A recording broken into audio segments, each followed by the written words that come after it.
ডাকে ও কৃপা করে দিয়াছেন দর্শন প্রভু, তাহলে অধমের ভগবানে প্রণাম করো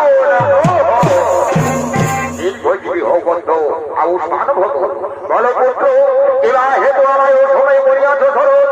ওগো আমার আরাধ্য দেবতা, বড়বার ঘোড়ারে আমার করিয়াছি আরাধন, ঘোড়েবার ঘোড়া জেগেছে আমার সর্বমর্তমান্ত্রী ভুবনে, আমি যেন আমার হয়ে থাকি।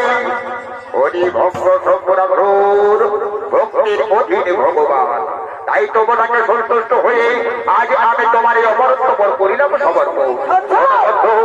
আজি হইতে তোমার দেবদত্ত জম্পরক্ষণর কেন তোমার হইতে না হইতে করো, তবে একটি কথা তুমি রাখিও শোনো, সম্মানিত নারী জাতির প্রতি কখনো কোনোদিন করিও না নির্যাতন, ধর্ম ছেড়ে অধর্মের পথে কোনো না